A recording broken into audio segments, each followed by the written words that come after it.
Bismillahirrahmanirrahim. Alhamdulillahi rabbil alamin, wassalatu wassalamu ala rasuli rabbil alamin, nabiyyina Muhammadin wa ala alihi wa sahbihi ajma'in. Allahumma allimna ma yanfa'una wa dhakkirna ma nasina wanfa'na bima 'allamtana wa zidna ilma wa la hawla wa la quwwata illa billahil aliyil azim, wa ba'd. Alhamdulillah, kita teruskan pengajian kita dalam kitab Mukhtasar Minhajul Qasidin. Ini dalam kitab terjemahan dia ni, ringkasan kitab jalan mereka yang menuju kepada Allah Azza wa Jalla. Kita sudah masuk kepada Al-Faslu Thalis fi Sidqi wa Haqiqatihi wa Fadlihi. Fasal yang ketiga pada menyatakan sifat as-sidq, sifat benar. Sifat benar, hakikat dan kelebihannya. Hakikat benar dan kelebihan dia. Apa dia hakikat dia? An Abdullah bin Mas'ud radhiyallahu anhu qala Rasulullah sallallahu alaihi wasallam. Daripada Abdullah Mas'ud, dia telah meriwayatkan bahawa Nabi kita sallallahu alaihi wasallam bersabda, "Alaikum bis-sidqi fa inna as-sidqa yahdi ilal birri wa innal birra yahdi ilal jannah wa ma yazalu ar-rajulu yasduqu wa yataharra as-sidqa hatta yuktaba 'inda Allahi siddiqa." Maksudnya adalah kamu bersifat benar. Sesungguhnya benar itu membawa kepada kebajikan, dan kebajikan itu membawa kepada syurga. Seseorang itu sentiasa bersifat benar dan berusaha untuk berlaku benar pada setiap ketika, sehingga tertulis namanya di sisi Allah sebagai orang yang benar. Hadis ini dikeluarkan oleh Bukhari dan Muslim. Maknanya kalau kita nak cari orang-orang yang betul-betul as-sidq, yang benar dalam cakapan dia pada saat kita ini, inilah di antara satu perkara yang perlu kita usahakan. Biarlah kalau orang lain tak benar pun, biar kita jadi orang yang benar. Nah, kalau kita nak suruh semua orang jadi benar, itu yang terbaik. Tapi kalau tak dapat, kita lah usaha jadi benar, kan? Allahu Akbar. Jadi hadis ni jelas arahan daripada Nabi sallallahu alaihi wasallam supaya kita bercakap benar. Sebab itulah orang dulu dia panggil as-siddiqin. As-siddiqin itu mana orang yang benar, orang yang tak pernah bohong. Itu benar. Hari ni kita nak benar, kadang-kadang dengan percakapan kita dengan orang, kita jaga. Tapi apabila kita menceritakan tentang Nabi sallallahu alaihi wasallam, kita pula tak jaga. Tak semak hadis-hadis yang kita nak baca, adakah hadis itu sahih ataupun hadis palsu, yang menyebabkan kita menyebarkan benda yang tidak benar. Itu masalah. Wa qala Bishr al-Hafi, seorang ulama, dia nama dia Bishr al-Hafi. Ni ramai juga orang buat nama anak ni. Tak. Bishr itu baguslah, maknanya orang khabar gembira, Bishrun. Tapi al-Hafi itu mana apa? Maknanya orang tak pakai selipar. Kita ribut nama anak kita Al-Hafi tak? Mana tak ada selipar lah anak kita. Nama dia ni nama Tok Wali. Nama orang-orang yang macam ni, dia pelik-pelik. Pasal itulah kita bukan nama ni, sifat dia. Sifat Bishr, sifat dia Al-Hafi, tak pakai selipar berjalan. Jadi kita jangan duk ambil nama Hafi tu, Bishr tak apa. Bishrul Hafi rahimahullah kata, "Man 'amala Allah bis-sidqi istawhasha minan nas." Sesiapa yang benar hubungnya dengan Allah, dia akan sentiasa merasa asing dengan manusia lain. Manusia lain yang tidak bersifat benar, kita akan terasa asing. Sebab orang suka bohong, suka menipu, suka spekulasi, suka provokasi, macam-macam si hari ni dah. Semuanya, akhir kali semuanya jadi basi belaka. Nah, jadi itu dia panggil tak ada dah. Sifat-sifat nak benar sudah hilang daripada manusia yang ramai.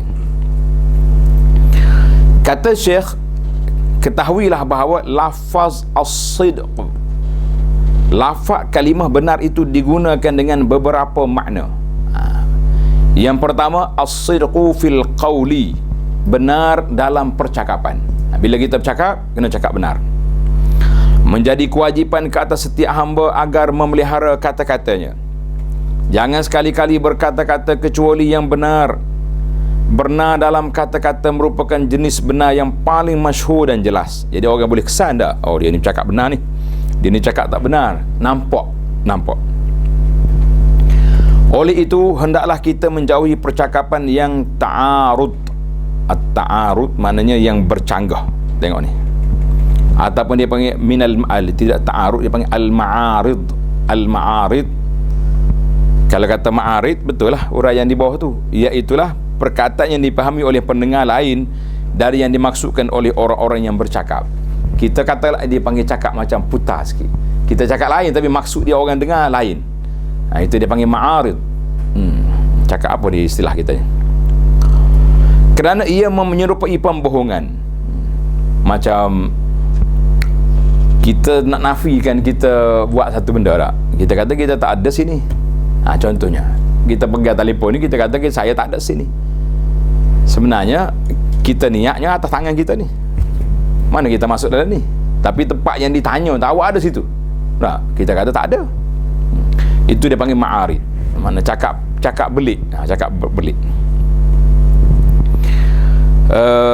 Kecuali dalam beberapa keadaan yang ada keperluan dan kepentingan. Apabila Rasulullah SAW ingin melancarkan suatu peperangan, baginda Nabi SAW akan menggunakan perkataan lain, bukan lafaz peperangan, semata-mata bimbang jika musuh mengetahuinya terlebih awal, lalu bersiap sedia untuk memerangi Nabi SAW. Jadi kalau nak pergi perang, dia panggil warra ghairahu. Warra ghairahu. Dia tak cakap, dia tak, kita nak pergi perang Uhud, dia tak kata nak pergi direct situ. Mana dia cakap pusing baru pergi sana. Itu dalam peperangan, strategi. Rasulullah SAW juga bersabda, laisa bikazibin man aslaha baina itsnaini faqala khairan au nama khairan. Maksudnya, seseorang tidak dianggap berbohong jika dia bertujuan memperbaiki hubungan di antara dua orang yang berbalah, lalu dia bercakap sesuatu yang baik atau mereka-reka kebaikan. Ini dibenarkan kerana apa? Sebab keperluan. Keperluan kan kita nak menipu, cuma kita nak suruh orang tu tak kelahi, orang tu baik. Hadis ni riwayat Bukhari dan Muslim daripada Ummu Kalthum binti Uqbah. Macam mana contohnya? Tengok.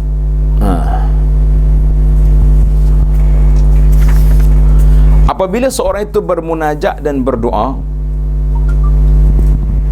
dia adalah menjaga kebenaran maksud doanya. Contohnya lafaz yang dia kata tu, wajjahtu wajhiya lillazi fatara as-samawati wal ard. Aku hadapkan mukaku kepada Allah yang menciptakan langit dan bumi. Kan mulut kita cakap bila kita takbir Allahu Akbar. Jika hatinya berpaling daripada mencintai daripada Allah Azza wa Jalla kerana sibuk memikirkan hal keduniaan, dia sebenarnya telah berbohong dalam doanya. Na'udzubillah. Ni beratlah kita ya. Kita ni akad takbir tu ingat lagi. Lepas pada akad takbir tu berjalan dia tu. Tapi mulut kata wajah tu wajah lillazi, aku hadapkan muka aku kepada Allah yang mencipta langit dan bumi, tapi hatinya tidak hadap. Ini dia panggil solat zahir, tidak yang batin. Manakala kita nak ambil kira yang ni, itu ada masalah berat lah kita. Pasal itulah kitab kita ni kadang-kadang dia bercakap level lebih tinggi. Cuma hadis tadi jelas, Nabi SAW beritahu bukanlah seorang itu dianggap pembohong orang yang nak mendamaikan dua orang. Contohlah kita kata dua orang ni kelahi, kita ni orang tengah, kawan-kawan belaka kan. Kita pergi jumpa yang pertama tadi, nama apa? Nama Muhammad. Allahu Akbar. Kawan kita tu Harun, contoh seorang lagi tu Harun. Enggak selalu kalau aku duduk buang dengan dia sebut namamu ya. Dia kata seronoknya kalau boleh kumpul semula macam dulu-dulu sebelum kita kelahi. Jadi Muhammad kata, betul kamu ni. Betul lah, mana kita nak tipu. Kau ingat ada masa zaman kita duduk kamcing sekali ramai-ramai dulu kan suka. Dia pergi kat kawan ni Harun ni pula cakap macam tu pula. Padahal dua-dua tu tak kata belaka. Untuk mendamaikan, maka itu dibenarkan atas dasar maslahah. Ada orang kata tipu sunat. Saya kata bukan cakap sunat tipu ni, wajib pun ada. Bukan kata tipu sunatnya, tipu wajib pun ada. Tapi kalau tipu tak ada maslahah, itu memang tipu haram nama dia. Kan? Tipu haram. Orang kata ini bohong sunat ustaz, kata tak, bohong wajib pun ada. Contohnya kita duduk diri sini, tiba-tiba lalu orang lari. Dan sekejap datang orang bawa parang nak sembelih kawan tu. Dia kata, "Mu tengok tak budak lalu ni?" Tak ada. Kambing ada lalu. Itu bohong wajib. Kalau kita bagi tahu ada, mati dia tu. Itu dia panggil ada bohong yang sunat, ada kalanya berbohong itu wajib, dan banyak bohongnya haram. Yang banyaknya haram. Itu bahaya. Mana dalam Tuan Syekh kita ni sebut kepada kita siapa peringkat bohong dalam doa ataupun kena hati-hati. Allahu Akbar. Kita berpindah kepada yang kedua, as-sidqu fin niyyati wal iradati. Yang kedua, benar dalam niat dan kehendak, iradah kita. Kita kena benar dalam niat kita. Ini merupakan aspek utama dalam keikhlasan. Jika amalannya bercampur aduk antara ikhlas dan dorongan nafsu atau kepentingan yang lain, kebenaran niatnya tidak akan terbatal. Kebenaran niatnya akan terbatal. Kita cakap lain, tapi niatnya lain, maka batal dia punya keikhlasan. Orang yang melakukannya mungkin boleh dikategorikan sebagai penipu. Masya Allah, tabarakallah. Nipu dia. Ini berdasarkan hadis berkenaan 3 golongan, iaitu orang alim, qari pembaca Quran, dan mujahid fi sabilillah. Kan ingatkan hadis ni panjang. Imam Nawawi bawa dalam bab niat. Di awal kitab Riyadhus Salihin, dia kata apa? Allah Ta'ala akan panggil 3 orang di hari akhirat esok. Yang pertama dia panggil orang baca Quran. Dia kata, kenapa kamu baca Quran lagu-lagu ni? Oh, kerana Allah. Kan? Allah kata, bohong. Mu niat nak suruh orang puji, nak suruh dapat apa ni, nombor 1 contohnya dalam ni kita bahaya tu. Tapi jangan kata semua qari-qari tu niat macam ni belaka. Ada orang sedemikian. Jangan pergi pula dekat qari, awak ni ahli neraka ni. Tak, baca Quran sebab nak ambil nombor 1, nak ambil apa dia panggil qari antarabangsa. Lah, itu hati dia dengan Allah kita tak tahu. Maknanya akan berlaku sedemikian. Yang kedua, Allah Ta'ala panggil pula seorang mujahid. Tuhan tanya, kenapa kamu berperang? Oh, kerana jalanmu ya. Tapi rupanya dia pergi perang nak tunjuk hero. Itu bahaya, kan? Kenapa kamu sedekah? Dia kata sedekah ni kerana nak bantu orang susah. Sebenarnya dia nak cari glamour.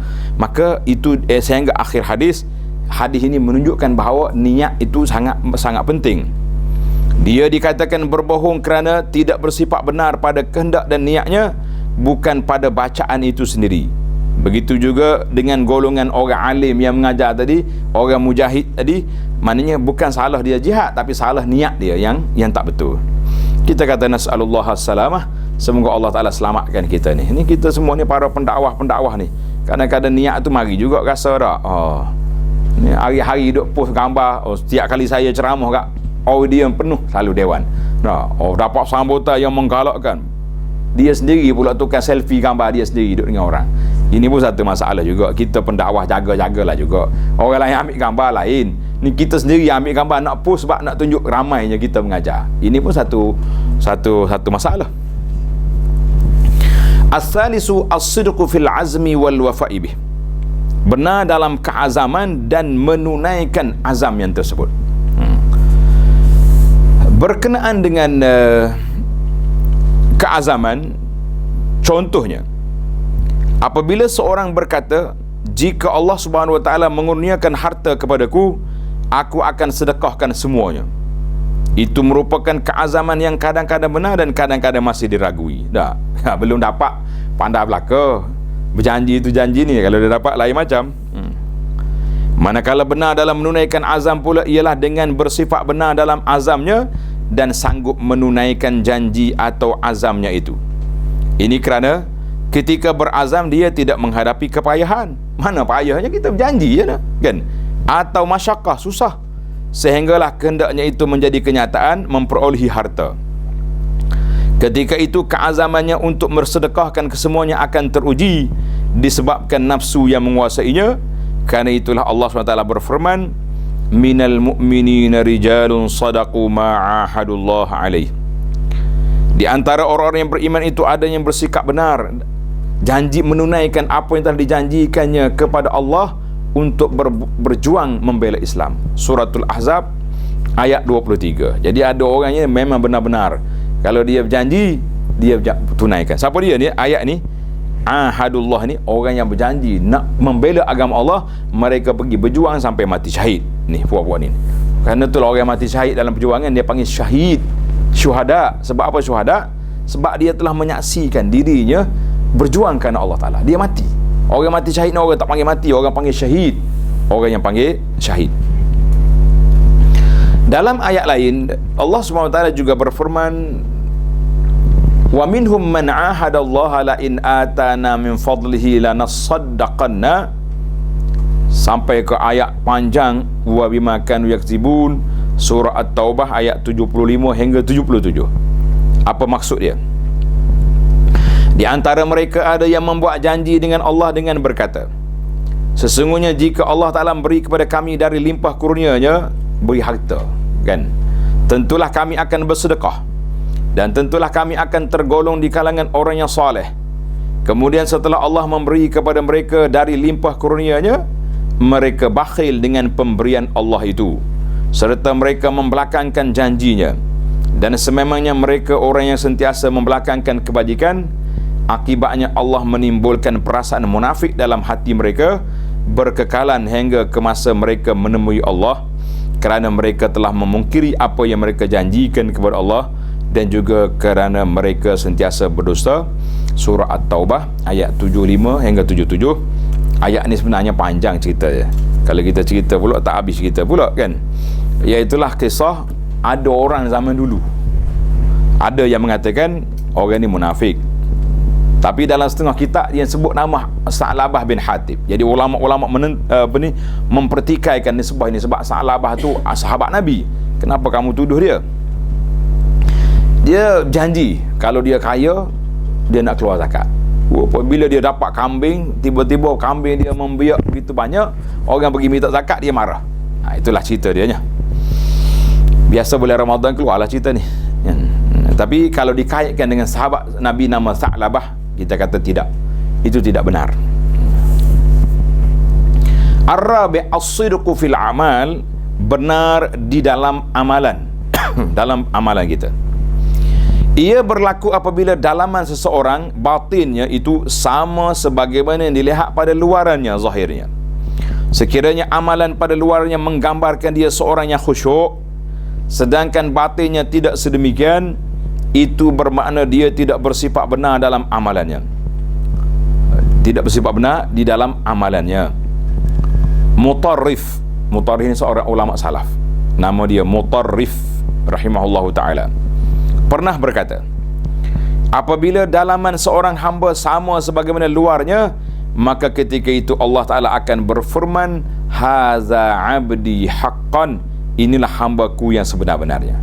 Ni kita naknya ni biar sama. Orang puji kita ke, orang tengok kita ke, orang tak tengok kita, sama je dari sudut kita punya amalan. Yang kelima, as-sidqu fi maqamatid-din, benar pada kedudukan agama. Jadi dia panggil maqam ni tingkatan, maqam, martabat. Beberapa makam dalam agama iaitu sifat-sifat yang terpuji, yang orang benar dalam ni. Ini merupakan darjat yang paling tinggi, seperti benar dalam konsep takut, al-khauf, berharap, ar-raja, zuhud, redha, cinta dan tawakal. Kesemua sifat yang disebut ini mempunyai tahap-tahap permulaannya, dan di sana masih terdapat tahap-tahap seterusnya, iaitulah tahap kemuncak dan hakikat intipatinya yang murni. Apabila sifat itu sudah dikuasai oleh seseorang dan sampai ke tahap hakikat intipatinya yang tulen, ketika itu barulah dia digelar sebagai orang yang benar secara sah, tanpa diragui lagi, sebagaimana firman Allah Ta'ala. Allah Ta'ala firman dalam yang bermaksud, sebelum masuk tu baca ayat dulu kan, walakinnal birra man amana billahi wal yawmil akhir, sampai kepada ayat 177 surah Al-Baqarah, ulaika alladzina sadaqu wa ulaika humul muttaqun. Maksudnya, tetapi kebajikan itu, kebaikan itu, albir itu, ialah berimannya seorang kepada Allah dan hari akhirat, dan segala malaikat dan segala kitab, dan sekalian nabi, dan mendermanya seseorang akan hartanya sedang ia menyayanginya, kepada kaum kerabat, anak-anak yatim, dan orang miskin, dan orang yang terlantar dalam perjalanan, dan kepada orang yang meminta, dan untuk memerdekakan hamba-hamba abdi, dan mengerjakan seorang akan salat serta mengeluarkan zakat, dan perbuatan orang yang menyempurnakan janjinya apabila mereka membuat perjanjian, dan ketabahan orang yang sabar dalam masa kesempitan, dan dalam masa kesakitan, dan juga dalam masa bertempur dalam perjuangan perang sabil. Orang-orang yang demikian sifatnya, mereka itulah yang benar beriman dan mengerjakan kebajikan, dan mereka itulah orang yang bertakwa. Jadi dia panggil ayat ini ayat Al-Bir, sifat-sifat orang yang beriman. Panjanglah, telah disebut oleh Allah Ta'ala. Nanti balik buka Quran ayat 177 surah Al-Baqarah. Dalam ayat yang lain Allah Ta'ala berfirman, innamal mu'minuna alladzina amanu billahi wa rasulih thumma lam yartabu wa jahadu bi amwalihim wa anfusihim fi sabilillah ulaika humus shadiqun. Sesungguhnya orang yang sebenar-benarnya beriman hanyalah orang yang percaya kepada Allah dan Rasulnya sallallahu alaihi wasallam. Kemudian mereka terus percaya dengannya, tidak ragu-ragu lagi, serta mereka berjuang dengan harta benda dan jiwa mereka pada jalan Allah. Mereka itulah orang yang benar pengakuan imannya. Jadi ayat ini nak tunjuk kepada benarnya seorang itu di dalam maqam kehidupan dia. Surah Al-Hujurat ayat 115. Sebagai contoh, baru kita nampak ni para jemaah sekalian. Sebagai contoh, kita ambil sifat takut. Dia panggil sifat al-khauf, sifat takut. Setiap hamba yang beriman kepada Allah akan takut kepadanya. Namun sifat takutnya itu hanyalah pada tahap permulaannya saja, kerana dia sebenarnya belum sampai ke tahap takut yang hakiki. Contohnya, apabila kita perhatikan seseorang yang takut kepada raja, dia menjadi pucat dan menggigil kerana takut terjebak dalam perkara yang dimurkai oleh raja tersebut. Namun begitu apabila disebut neraka, perasaan takutnya tidak sampai ke tahap tersebut, tak sampai berkat pucat dan menggigil ketika dia melakukan sesuatu maksiat. Ini kita bimbang hari ni dengan makhluk kita semangat sungguh takut kan. Dengan Allah Ta'ala buat tak tahu je. Ataupun takut tak takut. Oleh sebab itu, seorang ulama nama dia Amir bin Abdu Qais pernah berkata, ajibtu lil jannati nama talibuha. Menarik ni, tulis kata-kata ni. Ajibtu lil jannati nama talibuha. Aku heran sungguh kepada orang yang memohon syurga tapi masih boleh tidur dengan lena. Masya Allah. Tak, subuh pun nak terlepas ya. Wa ajibtu lil nari nama haribuha. Dan orang yang takut neraka tapi masih boleh tidur dengan nyenyak. Masya Allah, tabarakallah. Jadi dua-dua tu pakat tidur belaka. Nak kata apa dah? Orang tak takut, orang nak ke syurga tak bangun tahajud. Orang takut ke neraka tak takut kepada Allah Ta'ala. Relax belaka. Bagi mencapai ke tahap yang sempurna pada semua sifat yang disebutkan tadi, merupakan sesuatu yang sangat sukar. Ia akan sampai kepada kemuncaknya setelah dia dihadam sepenuhnya. Walau bagaimanapun setiap insan dikira mengikut keadaannya, sama ada lemah ataupun kuat. Jika kuat, dia akan dinamakan sebagai orang yang benar. Apabila Allah mengetahui kebenaran seseorang hambanya, dia akan mendengar segala kata-katanya dan doanya. Mana kalau orang ini benar dengan Allah, doa dia mustajab. Doa dia mustajab, makbul doa dia. Namun begitu, untuk orang yang mencari orang yang mencapai ke tahap benar dalam semua makam ini adalah perkara yang amat sukar. Mungkin ada yang mencapai tahap tersebut dalam beberapa makam, tetapi tidak pada beberapa makam yang lain. Antara tanda orang yang bersifat benar dalam makam-makam ini ialah menyembunyikan musibah yang menimpa dan juga semua ketaatan yang dilakukannya, bahkan dia tidak suka jika ada orang lain mengetahuinya. Ini terbalik adalah kita hari ni. Kalau orang tahu tu kita suka je. Orang tak tahu tu duka cita kita. Saya buat ibadat banyak tapi orang tak tahu. Akhir sekali kita pun nak suruh orang tahu. Macam mana nak buat? Tayang kat Tok Syekh kita lah tak? Allahu Akbar. Ni sehari dua ni orang duk sibuk tadi nak pergi Mekah. Orang duduk Mekah hari-hari duduk tayang. Dia duduk kat Kaabah lah macam-macam. Akhir sekali Kaabah pun tak boleh masuk. Nak kata apa? Ini ujian Allah SWT kepada kita. Maknanya dunia ni sudah akhir zaman, kita pun tidak tahu apa yang akan berlaku kan. Orang nak pergi umrah dah dapat beg dah. Mujur tak sembelih kambing lagi. Ada setengah tu sembelih kambing dah. Nak pergi dah ni. Tiba-tiba tak nampak anak bulan, tak boleh pergi. Bila nak tunda tarikh pun tak tahu. Bila boleh pergi? Tak tahu. Dia kata tunggulah sehingga Allah Ta'ala tentukan bila tarikh yang sesuai. Itulah dia kata apa kita nak buat. Jadi dia kata, kalau kita nak tengok maqam, sebab itulah saya suka nasihatkan kepada anak-anak muda hari ni, bila dia jumpa syekh-syekh yang dia minat, naik tarah lu, al-arif billah, wali besar, gelaran-gelaran yang diberi. Kalau Tok Syekh tu dengar pun, dia pun takut juga. Masya Allah, dia pun tak boleh terima dia punya gelaran yang diberi tu. Jangan kuat-kuat. Kita semua ni al-faqih ilallah, kita ni mengharapkan rahmat Allah SWT. Jangan duk tinggi-tinggi sangat. Maknanya nak cari orang yang benar dalam ikhlas, Allah Ta'ala saja yang mengetahui. Sebab boleh jadi kita boleh kesan orang ni tak pernah cakap bohong, kan? Orang ni tak pernah cakap tipu, boleh kesan dari sudut cakapan. Tapi dari sudut niat dia, siapa tahu? Kalau ada orang kata aku boleh tahu niat dalam hati dia, kita boleh colek atas dahi kata bohong. Mana orang boleh tahu niat dalam hati manusia? Boleh? Tak boleh. Kita sendiri pun kadang-kadang kita ragu kepada niat kita. Aku ni ikhlas ke tidak? Kadang-kadang terfikir kita tengah duk solat, Allahu Akbar, tiba-tiba rasa tak ikhlas. Tapi kita dah belajar, dah kaedah dulu, kalau mari khawatir dalam hati, jangan tinggalkan ibadat. Kalau kita berhenti, syaitan bersorak, kalah dah dia. Aku kena berhenti solat ni takut riak. Lawan. Kenapa kita nak berhenti? Kerana ulama dah buatkan keputusan dulu, tarkul amali ajlin nasi riak. Kita tak buat amalan tu kerana takut orang kata riak dah tu. Saya dulu sah depan duduk masjid ni, tapi sekarang ni belakang-belakang lah, aku takut orang kata warak. Apa tanda tu? Riak.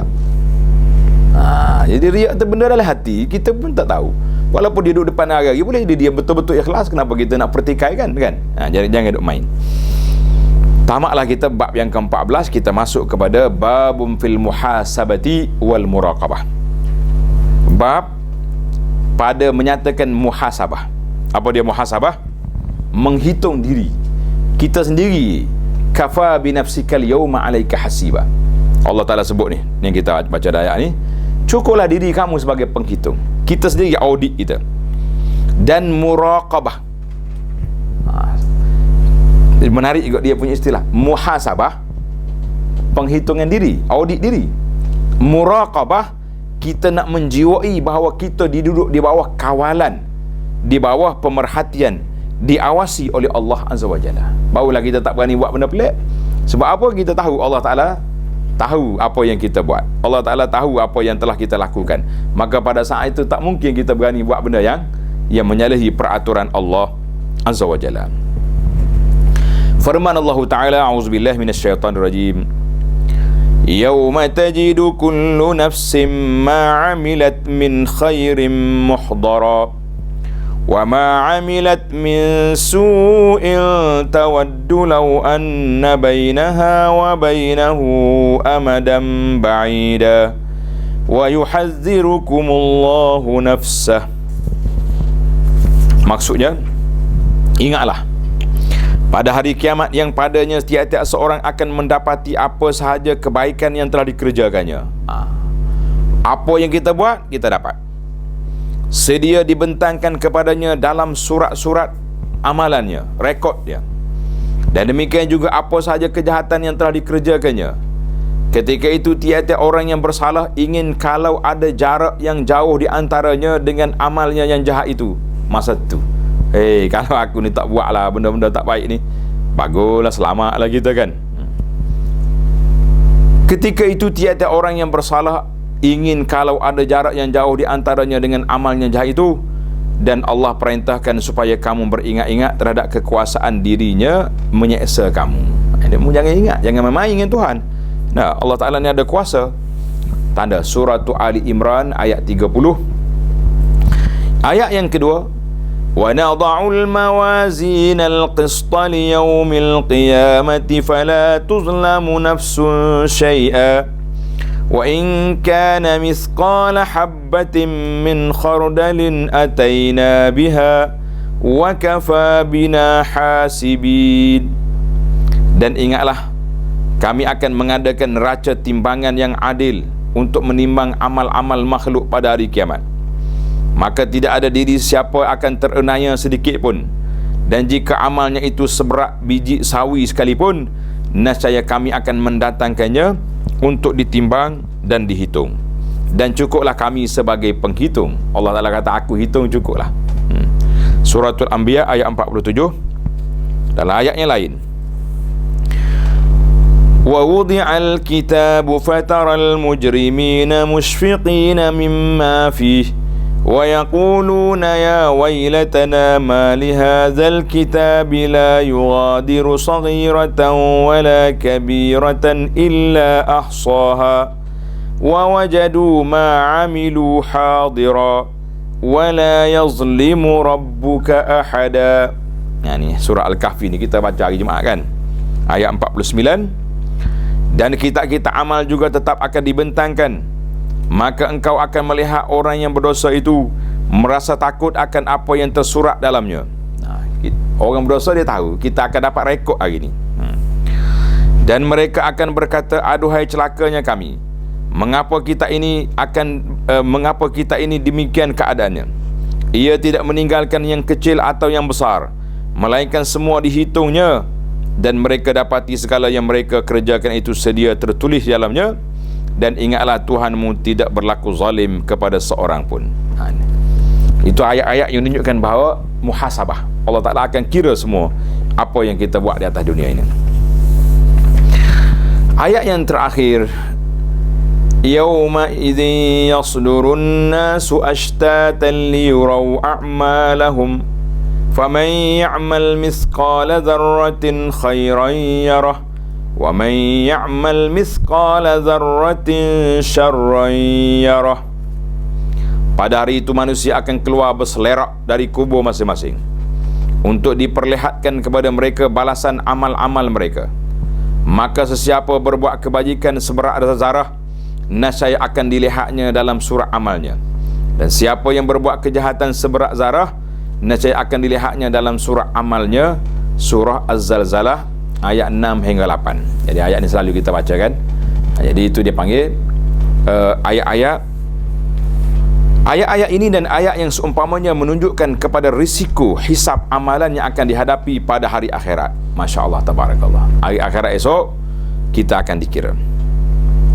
Golongan yang jernih mata hatinya telah pun sedia mengetahui dengan yakin bahawa hanya dengan melakukan muhasabah diri dan benar-benar bermuraqabah kepada Allah, muraqabah kepada Allah Ta'ala saja yang akan menyelamatkan mereka dari bahaya dan risiko ini. Dia orang ni dia tahu kalau dia buat, dia akan selamat. Sesiapa yang bermuhasabah diri di dunia, mana kita hisap awal-awal lagi sebelum pergi. Macam kita nak pergi travel ke negeri yang banyak security, kita tahu negeri ni tak boleh masuk apa. Kita nak pergi akhirat, apa benda yang tak patut kita bawa. Kita muhasabah awal lagi, akan diringankan hisapnya di hari akhirat kelak, dan dia akan mendapat tempat yang baik. Sebaliknya orang yang tidak bermuhasabah, kekesalannya akan berpanjangan, wal'iyazbillah. Nyesal tak ada guna dah masa tu. Oh, silap aku, kalau tak buat benda tu, tak buat benda ni, boleh lagi nak menyesal? Tak. Kita muhasabah sekarang. Apabila mereka mengetahui bahawa penyelamat mereka hanyalah ketaatan kepada Allah, dan Allah Subhanahu Wa Taala telah memerintahkan mereka agar bersabar, bersiap sedia dan berwaspada, yakni murabatah mana siap sedia. Mereka pun melaksanakan perintah tersebut. Perintah ini sebagaimana terkandung dalam firman Allah Ta'ala, ya ayyuhalladzina amanu sabiru wasabiru warabitu. Wahai orang yang beriman, bersabarlah kamu menghadapi segala kesukaran dalam mengerjakan perkara-perkara kebajikan, dan kuatkanlah kesabaran kamu lebih daripada kesabaran musuh di medan perjuangan, dan bersedialah dengan kekuatan pertahanan di daerah-daerah sempadan. Itu dia panggil ribat, murabit. Surah Al-Imran ayat 200, akhir surah. Bagi mencapai ke tahap murabatah, mereka perlulah mempersiapkan diri dengan beberapa perkara secara turutan. Jadi sekarang ni kita nak apa ni? Nak buat persiapan kita ni. Setara mana nak buat? Yang pertama, dia ada 6 tanda ni. Yang pertama dia panggil al-musyaratah. Istilah-istilah ni agak jarang lah diguna ni ya, kecuali orang belajar kitab ni. Al-musyaratah yakni mensyaratkan diri sendiri, mau nak selamat ikut. Yang kedua al-muraqabah, yakni berwaspada dan merasai diri sentiasa diawasi oleh Allah. Yang ketiga, al-muhasabah, menghitung diri. Yang keempat, al-mu'aqabah, denda diri jika tersilap. Sekali dia buat maksiat, kita denda dia. Kita puasa, kita solat, kita sedekah, denda kita punya nafsu dia. Yang kelima, al-mujahadah, iaitu berusaha bersungguh-sungguh membaiki diri dan mempertahankan agama. Yang keenam, al-mu'atabah. Al-mu'atabah, mencela diri apabila berlaku cuai. Berapa dah kita ada? 6. 6 ni dia panggil cara-cara bagaimana kita nak libatkan diri kita dalam perjuangan membentuk jiwa. Nak betulkan nafsu kita, kena ada 6 perkara. Kita cuba ambil satu persatu setakat mana yang dibenarkan oleh waktu pada saat ini, insya-Allah. Kalau tidak, tak habis kita sambung pula. Inilah 6 maqam atau prinsip yang perlu dimiliki oleh mereka yang mencapai tahap al-murabatah. Murabatah ni orang-orang yang betul-betul nak berjuang betul nafsu. Asasnya ialah bermuhasabah. Namun begitu, setiap muhasabah hendaklah dilakukan selepas musyaratah ataupun muraqabah. Apabila berlaku kecuaian, berlakulah proses mu'atabah. Yang kena ingatlah istilah itu, mu'atabah itu kita cela diri kita, dan mu'aqabah, mendenda diri sendiri. Setiap prinsip ini perlukan penjelasan yang lebih terperinci. Baik, kita masuk kepada penjelasan yang pertama. Prinsip yang pertama dia panggil al-musyaratah. Tanda al-musyaratah maknanya mensyaratkan kepada diri sendiri, muhir diri, mu nak selamat ke tidak. Mestilah nafsu kata nak selamat, kan, di dunia dan di akhirat, maka kita buat syarat pada dia, mu kena ikut. Mari kita tengok apa syarat dia. Apabila seorang peniaga mahu meminta khidmat dari rakan kongsinya dalam perniagaan kerana ingin mendapat untung, sudah tentu dia akan menetapkan syarat-syarat dan kemudian akan menilai prestasinya. Betul, kita main bisnes sikit ni. Begitulah juga akal yang memerlukan penglibatan jiwa. Ia, yakni akal, perlu menentukan fungsi dan syarat-syarat serta memandunya ke arah kejayaan. Kemudian akal tidak akan lalai dari terus mengawasi gerak-gerinya kerana boleh jadi berlakunya khianat dan seterusnya merugikan modalnya. Setelah selesai segala tugasan, perlu dilakukan satu penilaian, audit, dan menuntutnya agar menepati segala syarat yang telah dijanji dahulu. Itu dalam bahasa bisnes. Perniagaan seperti ini untuk kita pula, untuk peniaga akhirat ni, habuannya adalah syurga Firdaus yang paling tinggi. Kerana itu, menghitung diri dengan teliti dan terperinci adalah proses yang lebih penting dari proses penilaian terperinci terhadap segala perjalanan urus niaga dan keuntungan duniawi. Oleh itu, kepada setiap orang yang mempunyai keazaman serta beriman kepada Allah dan hari akhirat, sudah semestinya tidak boleh lupa dan mengabaikan proses muhasabah diri ini. Begitu juga dengan proses mengawal ketat segala gerak-geri dan diam serta cetusan keinginan nafsunya. Ini kerana setiap nafas yang dihembus merupakan mutiara yang amat berharga dan tiada gantinya. Manakala kita cuai, nafas kita ni keluar masuk, tapi tidak ada zikir yang boleh mengingatkan kita kepada Allah, rugi kita. Sebab masa yang pergi, ada boleh undur balik, tak ada undur balik dah. Apabila seorang hamba itu selesai menunaikan solat fardu subuh, dia semestinya mengosongkan hatinya untuk menetapkan syarat musyaratah pada dirinya dengan berkata, aku tidak mempunyai barang berharga kecuali umurku. Umur kita ni berharga. Dan jika modalku ini lesap, dengan sendirinya putuslah harapan untuk berniaga dan mencari laba. Hari ini adalah hari baru untukku, di mana Allah Ta'ala melanjutkan tempoh hidupku, melewatkan ajalku sebagai nikmatnya kepadaku. Sekiranya Allah mematikan aku, sudah tentu aku berharap agar diriku dikembalikan semula ke dunia supaya aku dapat beramal soleh padanya. Ni kita duduk pagi-pagi, kita muhasabah diri kita sebelum kita keluar daripada tempat solat. Wahai diri, andainya kamu telah dimatikan kemudian dihidupkan kembali, maka janganlah dipersia-siakan hari ini. Ketahuilah bahawa satu hari ada 24 jam. Satu hari berapa jam? 24 jam. 24 jam berapa minit? 24 jam kali dengan 60 minit jadi berapa? Kau tak aja kira nak pula dah. Patut relax pun buat dia ni, tak kira. 24 jam kali dengan 60 minit berapa? 1440 minit. Banyak ke sikit? Baru kita banyak rupanya minit ni. Tapi kalau kita banding dengan zikir, kita banyak mana? Convert dengan zikir.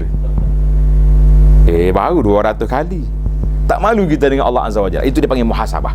Muhasabah ni kita kena tengok masa yang Allah Ta'ala beri dengan apa jalanan hidup kita, nampak tak seimbang. Tak seimbang. Ini bermakna setiap hari hamba itu akan diberikan sebanyak 24 peti khazanah yang tersusun. Apabila dibuka khazanah pertama, dia mendapatinya dipenuhi cahaya kebaikan yang dilakukan pada jam tersebut. Lalu dia merasa begitu seronok melihatnya, di mana kalaulah keseronokan itu dibahagi-bahagikan kepada penduduk neraka, pasti mereka akan terlupakan azab neraka yang sedang mereka hadapi. Kemudian dibuka satu lagi khazanah lain yang hitam legam, Masya Allah, sangat busuk dan ditutupi kegelapan. Itu adalah tempoh 1 jam yang dihabiskan dalam keadaan menderhakai Allah Azza wa Jalla. Kerana itu dia merasa amat takut dan kesal. Sekiranya kalaulah ketakutan dan kekesalan itu diberikan kepada ahli syurga, pasti akan memutuskan keseronokan mereka. Maknanya berat sangat. Kemudian dibukakan satu lagi peti khazanahnya dan didapati ianya kosong. Sebab apa dia jadi boleh kosong? Tidak ada apa-apa yang menakutkan atau yang menggembirakannya.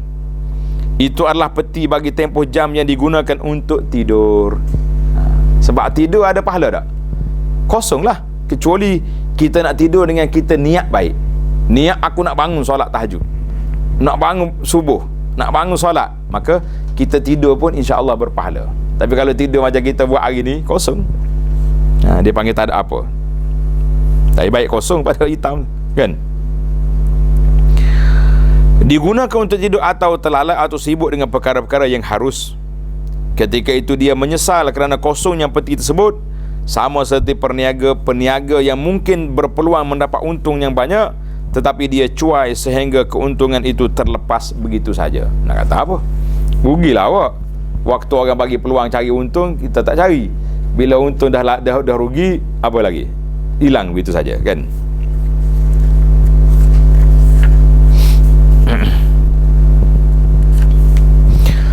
Begitulah peti-peti khazanah amalannya. Sepanjang usianya dipaparkan kepadanya, lalu dia akan berkata kepada dirinya, pada hari ini berusahalah kamu untuk mengisi peti khazanah kamu dengan baik, dan jangan biarkan dia kosong begitu saja.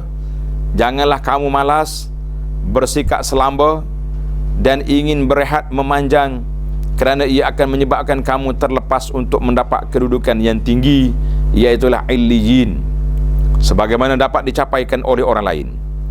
Sebahagian daripada mereka pula berkata, andaikan jika orang jahat diampunkan dosanya sekalipun, dia tetap mengalami kerugian kerana tidak mendapat pahala sebagaimana yang diperolehi oleh orang yang melakukan kebaikan.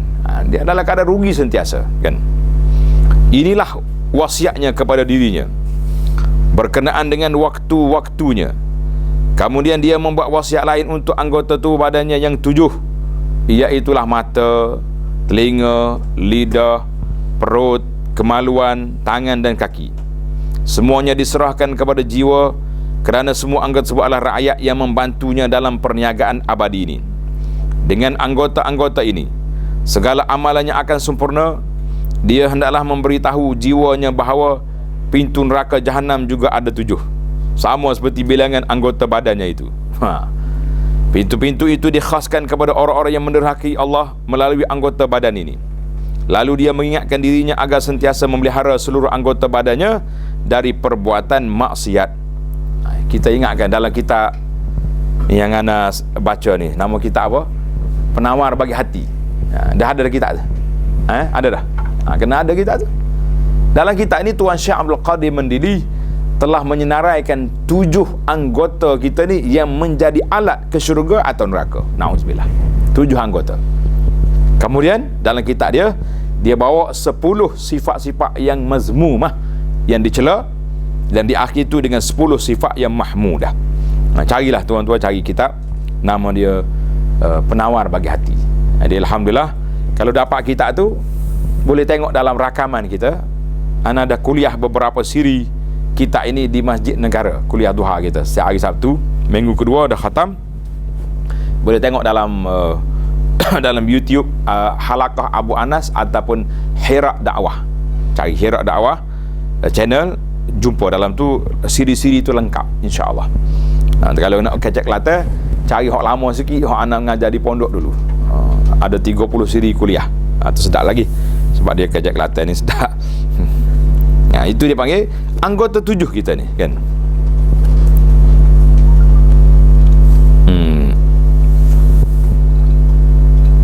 Kemudian wasiat kepada dirinya, dia hendaklah mengawal mata dari melihat perkara-perkara yang haram atau melihat orang lain dengan pandangan yang menghina, di samping tidak melihat kepada habuan dunia yang dia tidak perlukannya. Dia hendaklah sentiasa menggunakannya dalam memajukan kehidupannya dan dalam usaha mendapatkan keuntungannya, seperti melihat keajaiban ciptaan Allah untuk mengambil pengiktibaran, melihat kepada amalan-amalan baik untuk dicontohi, melihat kitab Allah dan sunnah Rasulullah sallallahu alaihi wasallam, serta menyelidiki karangan-karangan penuh hikmah para ulama untuk mengambil pengajaran dan faedah darinya. Ada mata kita ni untuk dia, untuk tengok Quran, untuk tengok benda baik, untuk buat kerja. Begitulah seterusnya pesanan-pesanannya yang selayak dengan setiap anggota badannya, terutama sekali lidah dan perut. Terdahulu kami telah menerangkan tentang penyakit-penyakit lidah ini, sudah ada dalam bab yang lepas. Oleh itu, lidah adalah digunakan sesuai dengan tujuan penciptaannya, seperti berzikir, memberi peringatan nasihat, mengulang kaji ilmu atau mengajarnya, membimbing hamba-hamba Allah Ta'ala kepada jalan Allah yang lurus, memperbaiki hubungan antara dua pihak yang berpecah belah, dan pelbagai kebaikan lagi. Itu kerja lidah. Bukan kerja duk maki orang, duk ada caci orang, tidak, kan? Berkenaan dengan perut pula, dia hendaklah berusaha untuk meninggalkan kerakusan ataupun sikap pelahap, menjauhi perkara-perkara syubhat. Perkara syubhat ni benda yang tak jelas, halal ke haram, bercampur-campur, dan nafsu serakah, serta menghadkan makan sekadar perlu saja. Dia juga mestilah mensyaratkan pada dirinya bahawa jika dia melanggar perkara-perkara itu, ia akan didenda dengan menahan diri dari memenuhi kehendak syahwat perutnya, agar dia tidak mendapat lebih daripada apa yang diperolehinya dahulu. Begitulah seharusnya dilakukan pada semua anggota badannya. Ini cara nak muhasabah dah ni, cara kita muhasabah. Untuk menghalusi perkara ini, apa yang patut kita buat? Sudah tentu memerlukan perbincangan yang panjang lebar. Begitulah juga jika dihalusi tentang apa yang tersembunyi di sebalik ketaatan dan keingkaran sesuatu anggota badan. Kemudian dia menyambung wasiatnya berkenaan ibadat-ibadat sunat harian. Jadi kita kena ambil ibadat-ibadat sunat harian tu kena banyak. Sebab apa? Sebab inilah cara kita nak menggilap diri kita, yang mampu dilaksanakan agar sentiasa berusaha memperbanyakkannya. Semua syarat yang ditetapkan kepada diri sendiri ini penting untuk sentiasa diulangi, sehingga jiwa menjadi biasa dengan syarat-syarat tersebut. Ketika itu dia tidak perlu lagi mengulanginya. Namun begitu, setiap hari pasti wujud kejadian-kejadian baru yang mempunyai hukum yang baru. Ada saja, kan? Oleh itu, menjadi kewajipan kepadanya untuk menunaikan tanggungjawab tersebut. Perkara-perkara sebegini lebih kerap dihadapi oleh orang yang sibuk dengan urusan dunia, seperti pemerintahan, perniagaan dan seumpamanya. Setiap hari jarang tidak berlaku peristiwa atau perkara yang baru. Jika ada berlaku, dia mestilah menunaikan hak Allah yang berkait dengannya. Ketika itu dia perlu menasihati dan mensyaratkan diri sendiri agar kekal beristiqamah melaksanakan hak tersebut, dan sentiasa tunduk kepada kebenaran. Jadi kalau kita sibuk setara mana pun, kita jangan lupa hak Allah SWT ke atas kita. Apa dia hak Allah?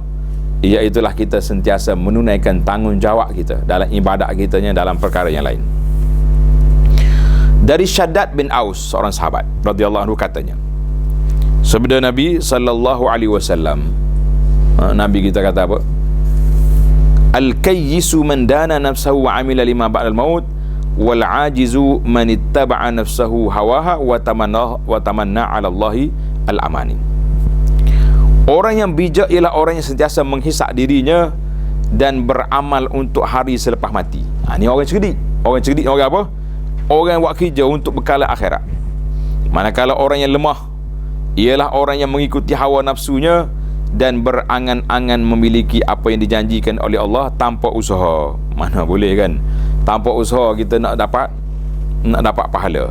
Mana tidak ada. Nak makan pun kena masak nasi. Ya, mana boleh makan begitu saja. Hadis ni senangnya dia. Tuan Syekh kata kita dah bincang dah dalam tempat yang lalu. Sayyidina Umar berkata, Umar kata apa ni? Radhiyallahu anhu. Hasibu anfusakum qabla an tuhasabu. Wazinuha qabla an tuzanu. Selalu kita dengar bacaan ni dalam khutbah. Tak? Imam akan baca di akhir khutbah.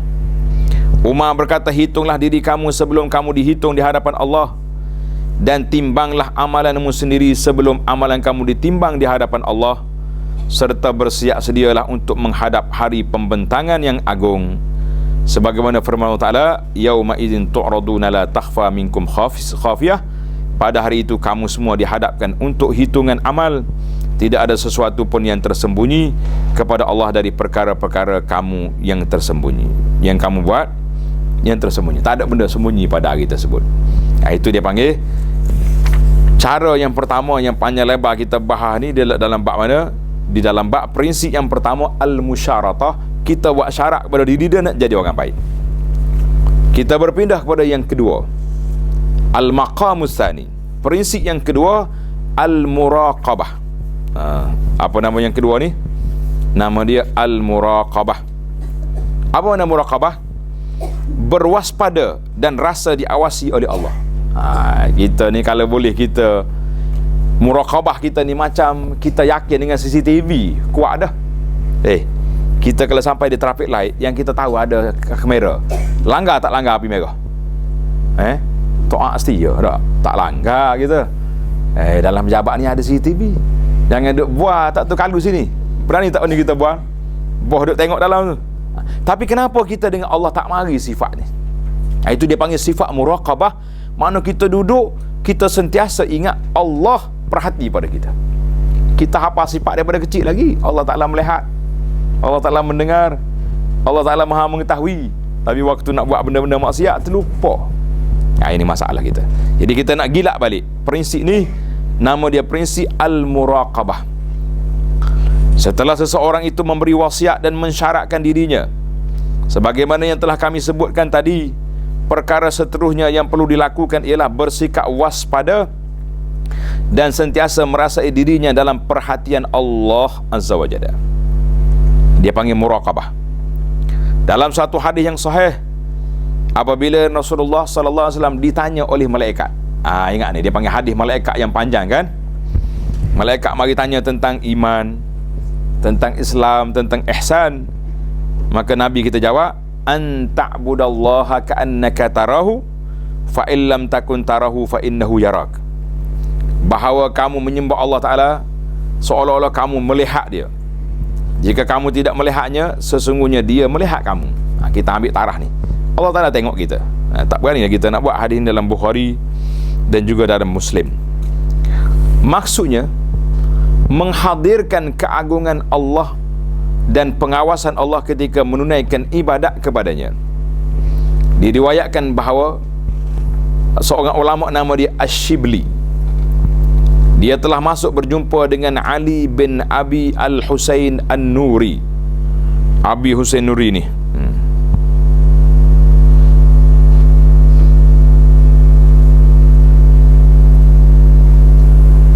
banyak ada perbincangan di nota kaki tu. Dia kata yang betulnya Abul Husain Ahmad bin Muhammad An-Nuri. Abul Husain Ahmad bin Muhammad An-Nuri. Baik, Abu Husain kata apa? Yang sedang duduk dalam keadaan tenang dan tidak bergerak sedikit pun. Asyibli berkata kepadanya, bagaimana kamu dapat bermuraqabah sebegini dan mampu berkeadaan tidak bergerak sedikit pun? Beliau menjawab, aku mengikut keadaan kucing kepunyaanku, di mana ketika dia hendak menerkam masanya, dia akan mendiamkan dirinya di hadapan lubang serangga mangsa sehinggalah selesai bulunya, selai bulu pun tidak bergerak. Betul ke kucing kalau nak terkam duduk dia? Maknanya apa dia? Seorang Muslim itu hendaklah meneliti dan sentiasa mengawasi dirinya, sama ada sebelum atau semasa mengerjakan amal ibadat. Dia hendaklah bertanya, adakah amalannya itu atas dorongan hawa nafsu ataupun kerana Allah. Jika sekiranya pendorong kepada amalannya itu adalah Allah, dia hendaklah meneruskannya. Tetapi jika sebaliknya dia hendaklah meninggalkannya. Inilah yang dinamakan ikhlas. Masya Allah, tabarakallah. Berkata Al-Hasanul Basri rahimahullah ta'ala, semoga Allah Ta'ala merahmati hamba-hambanya yang sentiasa meneliti niatnya ketika mahu melakukan sesuatu amalan. Sekiranya kerana Allah, dia meneruskannya. Tetapi sekiranya kerana selain Allah, dia akan menangguhkannya. Jadi kita tengok dulu, aku nak buat ni kerana Allah ke tidak? Kalau kerana Allah, kita teruskan. Kalau tidak, tak usah buat. Masya Allah. Jawabnya, tak buat apa lagi tadi. Nah, ini bimbangnya. Ingat semua kerana Allah, akhir kali tak tahu nak buat apa. Allahu Akbar. Nas'alullah as-salamata wal afiyah. Inilah muraqabah seorang hamba dalam melakukan ketaatan, iaitulah dengan penuh keikhlasan. Manakala muraqabahnya dalam perkara maksiat ialah dengan bertaubat, kesal dan menjauhinya. Bermuraqabah dalam perkara harus pula ialah dengan menjaga adab-adab dan bersyukur atas segala nikmat, kerana dia sentiasa diberikan nikmat yang perlu disyukurinya. Begitu juga setiap musibah yang menimpanya perlu sentiasa diatasi dengan kesabaran. Semua ini termasuk dalam konteks muraqabah kepada Allah Azza wa Jalla. Seorang ulama nama dia Wahab bin Munabbih menceritakan bahawa antara kata-kata hikmah keluarga Nabi Daud AS ialah setiap yang berakal wajib memelihara diri agar tidak dilalaikan daripada 4 waktu. Waktu mana tu? Yang pertama, waktu bermunajat kepada Allah. Yang kedua, waktu melakukan muhasabah terhadap diri. Yang ketiga, waktu berjumpa kawan-kawan yang boleh menceritakan kekurangan dirinya serta sanggup bercakap benar berkenaan dirinya. Berapa orang macam ni? Nombor 3 ni, kita cari kawan orang boleh kritik kita. Kalau cari kawan hopong kita, tak banyak, ramai tu. Siapa dia nak puji aku mari ni, mari kedai kopi ni penuh 1 meja, 2 meja tak cukup. Tapi kalau kawan nak kritik kita pula lari.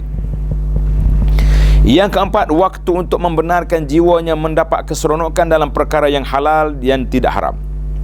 Waktu ini sebenarnya ialah penolong dan pengumpul kekuatannya dalam melalui waktu-waktu yang lain.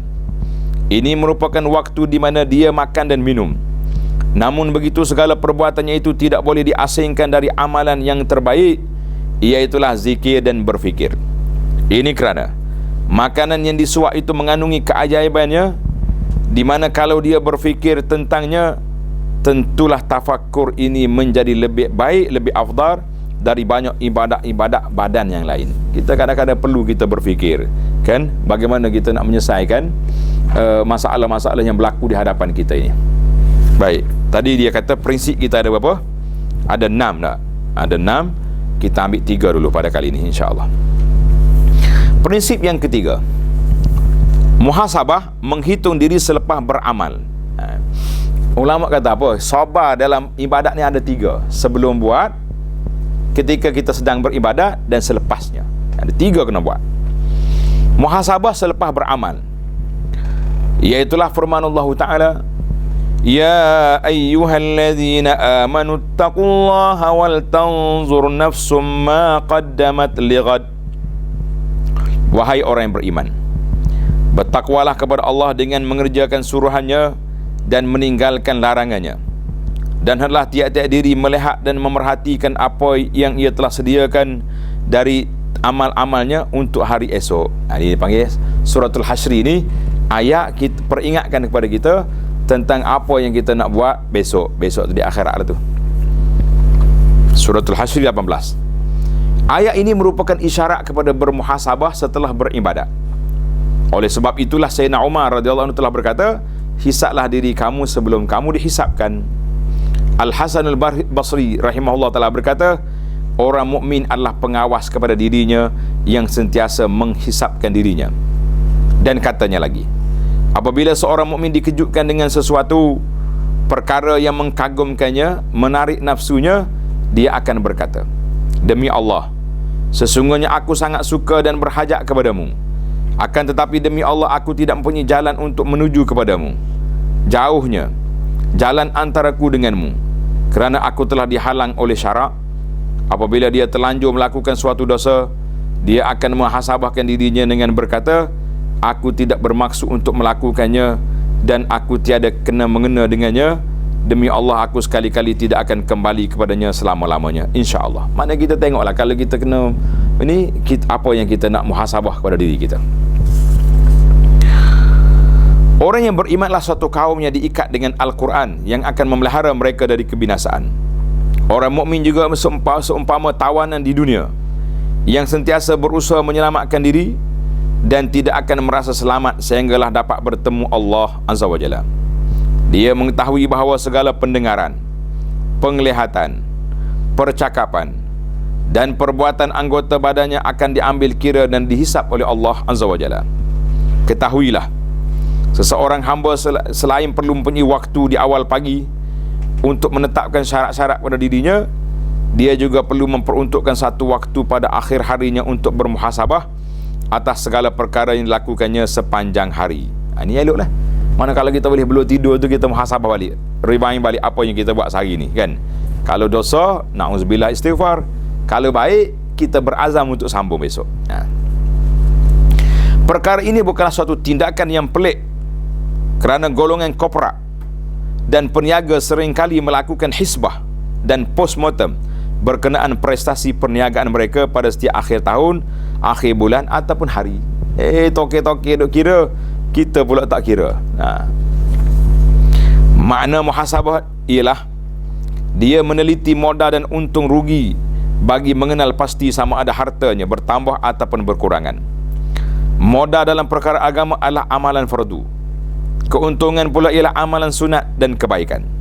Manakala kerugian pula ialah maksiat yang dilakukan. Perkara pertama yang dia perlu muhasabah ialah amalan fardu. Jika dia terlanjur melakukan maksiat, dia hendaklah mendendakan dirinya untuk menampung kelalaian yang dilakukan itu. Jadi ceritakan bahawa seorang ulama nama dia Taubah Ibnu Simmah. Taubah Ibnu Simmah di satu tempat nama dia Raqqah. Raqqah ni satu tempat nama di Syria. Pada tahun 1993 waktu cuti belajar di Madinah dulu, saya pernah pergi ke Syria sampai ke Raqqah. Kita naik kereta 2 hari berjalan nak sampai ke Raqqah. Raqqah ni kita pergi ke Hims, pergi ke Hama, jumpa dengan Masjid Khalid bin Walid, Panglima Islam. Sampai di Raqqah ni, orang kata kubur Uwais Al-Qarni ada di situ. Tapi pelik cerita ni. Sampai-sampai tak nak tengok macam kubah besar, dom besar. Kata apa benda ni? Masuk-masuk, tulisan besar di tepi pintu, tidak dibenarkan sebarang sumbangan. Semua tajaan pembesaran kubur dan tempat-tempat ini telah ditaja oleh Iran. Rupanya puak-puak Iran pergi buat tempat ibadat situ. Jadi pelik apa? Ibarat puak-puak Iran buat Syiah ni, kerja dia duduk gosok kubur. Sekarang ni kita minta selamat lah. Bila mari corona ni, nampak puak-puak apa kesihatan dia duduk sembuh di kubur ya kuat. Pasal duduk gosok situ tu. Allahul Musta'an. Jadi cerita Raqqah ni. Sejarah ni, kita pergi Raqqah tahun 1993. Lama dah tu. Jadi dia kata cerita Ibnu Simmah ni sentiasa melakukan muhasabah terhadap dirinya. Pada suatu hari ketika usianya 60 tahun, dia melakukan muhasabah diri dengan menghitung jumlah harinya. Dia dapati bahawa dirinya kini telah hidup selama 21,500 hari. Dah. Kita ni berapa ribu hari dah hidup? Tak pernah kira dah. Cuba kira sekali. Dia dapati bahawa dirinya telah hidup selama 21,500 hari. Lalu dia berteriak, bertempit, celakalah aku. Adakah aku akan berjumpa Tuhan dalam keadaan punya 21,500 dosa? Mana setiap hari dia kira. Bagaimana pula jika dalam satu hari sahaja aku melakukan 10,000 dosa? Lalu dia rebah dan pengsan. Rupa-rupanya beliau terus menghembus nafas terakhir di situ. Ketika mereka menguruskan mayatnya, mereka mendengar suara yang berkata, wah, alangkah hebatnya menuju ke syurga Firdaus yang amat tinggi. Ini ceritalah, wallahu alam, dari sudut kesahihan maklumat. Pelik-pelik sekarang ni cerita-cerita. Begitulah sepatutnya seorang hamba Allah menghitung diri atas setiap nafas dan segala dosanya, sama ada dosa hati maupun dosa anggota badan pada setiap ketika. Kalaulah seorang manusia melemparkan sebiji batu bagi setiap satu maksiat yang dilakukannya ke dalam rumahnya, pasti rumahnya itu akan penuh sarak dengan batu batan dalam masa yang begitu singkat. Namun begitu manusia tetap mengambil mudah terhadap perkara maksiat ini, walaupun dicatat dalam catatan amal mereka, sebagaimana firmanullah Ta'ala, ahsahullahu wa nasuh. Allah Ta'ala kira, kamu lupa. Na'udzubillah. Allah menghitung amal-amal mereka satu persatu, sedangkan mereka melupainya. Jadi alhamdulillah, dapatlah kita tamatkan 3 prinsip bagaimana kita nak muhasabah diri kita. Jadi para jemaah sekalian, kalau kita belajar ilmu motivasi ataupun psikologi, dia kata apa tadi? Kita kira hari. Sekarang ni saya ajar kepada saya dan tuan-tuan dan para puan-puan sekalian, iaitulah muhasabah harian. Sehari 24 jam. 24 jam kali dengan 60 minit, keluar 1440 minit. Dah. Maka di situlah kita muhasabah. Berapa minit yang kita ibadat? Berapa minit, berapa kali kita zikir? Berapa lembaran Quran yang kita baca? Nak bandingkan berapa muka buku yang telah kita lalu. Jadi kita buat muhasabah. Barulah kita terasa masa yang berlalu tidak kekosongan. Ada masa kosong, zikir. Subhanallah, alhamdulillah, Allahu akbar. Dan ada masa yang berlalu kita berfikir.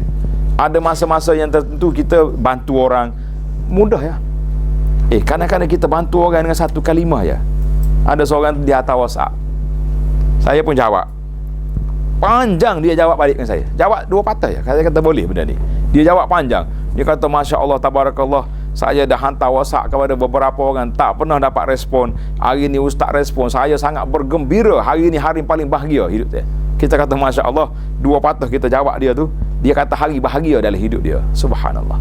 Itu kebajikan yang kita boleh buat kan. Jadi kita tengoklah keluarga-keluarga kita duduk di kampung, kita tahu dia keseorangan, telefon, Assalamualaikum, apa khabar?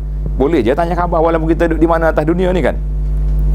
Itulah di antara bagaimana mengisi masa kita. Kita kena muhasabah setiap berlalunya masa. Bagaimana kita nak tahu dia hanya berguna untuk kita, berguna untuk akhirat kita, berguna untuk dunia kita, ataupun berlalu begitu saja kekosongan.